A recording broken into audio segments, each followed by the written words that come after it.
ஓம் ஸ்ரீ மகாலட்சுமி வாசுதேவாய நமஹ. ஆதிதத்துவம் பார்வையாளர்களுக்கு சுப உதயம். இன்று தினசரி நட்சத்திர பலன்களை பற்றி அறிமுகம் செய்து கொள்வோம். அதாவது ராசி பலன்கள், வார பலன்கள், வருட பலன்கள் ஆகியவை நம் அன்றாட வாழ்க்கைக்கு ஏன் பொருந்தவில்லை, நட்சத்திர பலன்கள் ஏன் சரியாக பொருந்துகிறது என்ற விஷயத்தை விரிவாக விளக்குகிறேன். நம் வாழ்க்கையில் பிறப்பு முதல் இறப்பு வரை அனைத்தும் நட்சத்திரத்துடன் மட்டுமே பிணைந்துள்ளது. நாமகரணம், திருமணம், எந்த பணியை தொடங்கினாலும் வியாபாரம், பூமி, கிரகப்பிரவேசம் என எண்ணி பார்த்தால் கடைசியில் இறந்த நாள் கூட ஜென்ம நட்சத்திரத்தை கொண்டே கணக்கிடுகிறோம். அதாவது பிறந்த நாளில் நாம் பிறந்த நேரத்தில் இருக்கும் நட்சத்திரமே நம்முடைய ஜென்ம நட்சத்திரம். அந்த நட்சத்திர சேஷமே நம்முடைய ஜென்ம தசாசேஷமாக தொடங்குகிறது.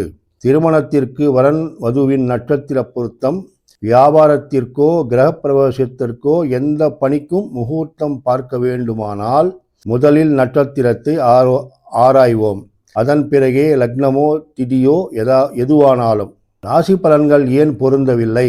இங்கு ராசி பலன்கள் ஏன் சரியாக பொருந்தவில்லை என்பதை விளக்குகிறேன். உதாரணமாக மேஷராசியை எடுத்துக்கொள்வோம்.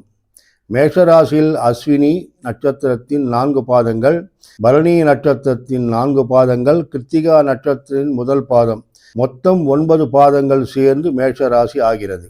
இங்கு நாம் ஒன்றை கவனிக்க வேண்டும். மேஷராசியின் அதிபதி செவ்வாய். ஆனால் அஸ்வினி நட்சத்திரத்தின் அதிபதி கேது, பரணி நட்சத்திரத்தின் அதிபதி சுக்கிரன், மேலும் கிருத்திகா நட்சத்திரத்தின் அதிபதி சூரியன். அஸ்வினி நட்சத்திரத்தில் பிறந்தவர்களின் வாழ்க்கை கேது மகா தசையுடன் தொடங்குகிறது. பரணி நட்சத்திரத்தில் பிறந்தவர்களுக்கு சுக்கிர மகா தசையுடன் தொடங்குகிறது. கிருத்திகா நட்சத்திரத்தில் பிறந்தவர்களுக்கு சூரிய தசையுடன் தொடங்குகிறது. அப்படி இருக்க இந்த 3 நட்சத்திரக்காரர்களுக்கும் மேஷராசி அதிபதியான செவ்வாய்க்கும் என்ன விதமான தொடர்பு இருக்கிறது? எந்த விதத்தில் செவ்வாயின் பலன்கள் பொருந்தும்? கிரகங்களின் ஆதிக்கம். இங்கு உங்களுக்கு வேறொரு விஷயத்தை நினைவூட்டுகிறேன். நவக்கிரகங்களில் ஜென்மராசி மீது முழுமையான தாக்கத்தை காட்டும் கிரகம் சனீஸ்வரன் மட்டுமே. ஏனென்றால் அவர் ஒரு ராசியில் 2 ஆண்டுகள் 6 மாதங்கள் காலம் சஞ்சரிக்கிறார். அது மட்டுமல்லாமல் தான் இருக்கும் ராசிக்கு 2 மற்றும் 12ஆம் ராசி மீதும் முழுமையான தாக்கத்தை காட்டுகிறார். இதையே நாம் ஏழரை சனி என்று குறிப்பிடுகிறோம். ஆகையால் ஒரு ராசியின் மீது 2.5 ஆண்டுகள் இவருடைய தாக்கம் இருக்கும். இதையே நாம் ஏழரை சனி என்றும் கூறுகிறோம். அதற்கு பிறகு அதிக தாக்கத்தை காட்டும் கிரகம் சந்திரன். சந்திரன் ஒரு ராசியில் 2.5 நாட்கள் சஞ்சரிக்கிறார். ஒரு நட்சத்திரத்திற்கு ஏறக்குறைய ஒரு நாள் முழுவதும் சஞ்சரிக்கிறார். இரண்டாவதாக கிரக காரகத்துவங்களில் ஒவ்வொரு கிரகத்திற்கும் ஒவ்வொரு காரகத்துவம் இருக்கும். இதில் சந்திரன் மனதின் காரகன். அந்த நாளில் நட்சத்திரம், சந்திரன் இருக்கும் நட்சத்திரம் நமக்கு அனுகூலமான நட்சத்திரமாக இருந்தால் நமக்கு அந்த நாள் மிகவும் சுப பலன்களுடன் இருக்கும். பிரதிகூலமான நட்சத்திரமாக இருந்தால் பிரதிகூலமாக தாக்கங்கள் இருக்கும். நட்சத்திர பலன்களின் சிறப்பு.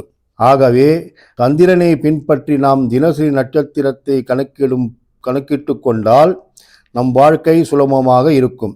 அன்றாட வாழ்க்கைக்கு நட்சத்திர பலன்கள் 100% சரியாக பொருந்தும்.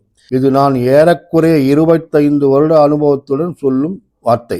ஆகையால் 100க்கு 100% நட்சத்திர பலன்கள் சரியாக பொருந்தும் என்று நான் உறுதியாக சொல்ல முடியும்.